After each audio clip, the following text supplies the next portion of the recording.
rolling. Okay, so I'll try to play a very simple solo based on the melody for Cora Is Gone.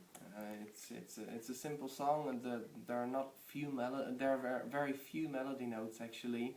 So in between I will just strum to fill up the gaps. This is a song with a very defined melody, so it doesn't really need much more than just playing the melody. And my simple solo, maybe a little reminiscent of the Carter family style, would sound like this.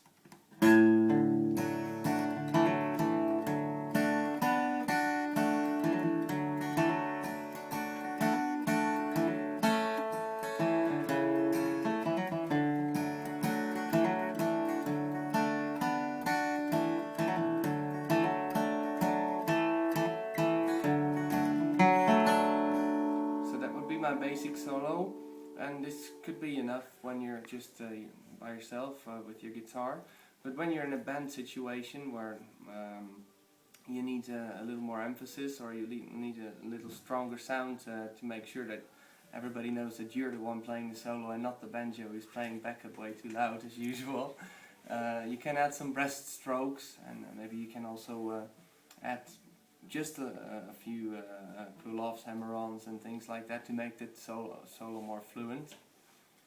So a second version that I would play in a band situation could sound like this.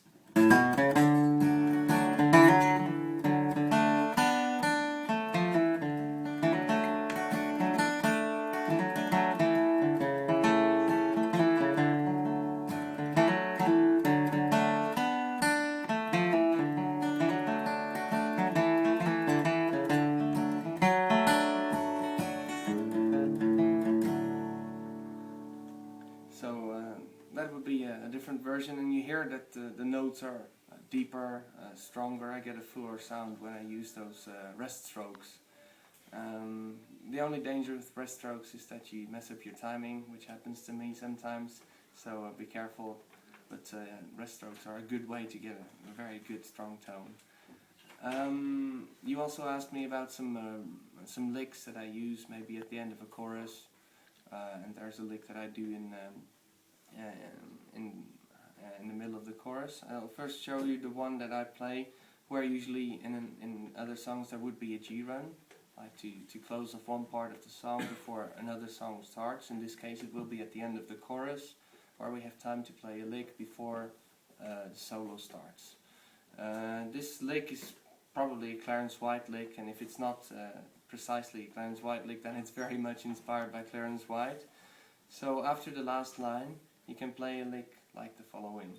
But my darling Cora is gone. And that's all rest strokes. Because it's a slow song, so you can afford, you have to do it, you have the time to do it. So it's all down strokes, all rest strokes. You start with a hammer-on from 1 to 2 on the D string, and then an open G string, and then there's this pull off from 1 to 0 on the D string, and then you play the C bass note. So after the C bass note you play the open D string, and then 2 3 on the A string, so you're back at the C note. Something like that. And then the lick I mentioned that I play in the middle. Way too much everywhere. In the middle of a chorus, I wake with the blues at dawn, my darling Cora is gone. This is one of my favorite licks. It's very uncomfortable to play, but it sounds nice. And in contrary to the lick that we played at the end of the chorus, this lick actually doesn't close off a part of the song before another one can start, but this actually gets you rolling into the second half of the chorus. So this sort of pushes you ahead, and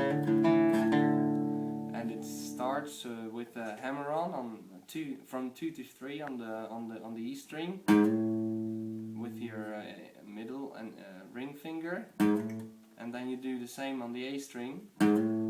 Well, you play that note twice, and then you do the same on the A string with your what fingers? That middle finger and pinky, and you leave that finger standing here. Your ring finger remains on the bass note, on the G note,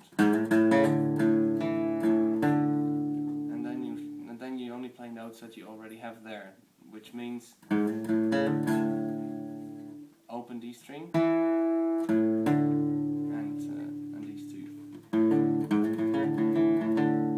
So once more in the context. My darling Cora is gone. And if you can do that with downstrokes only, it will sound best. Cheers.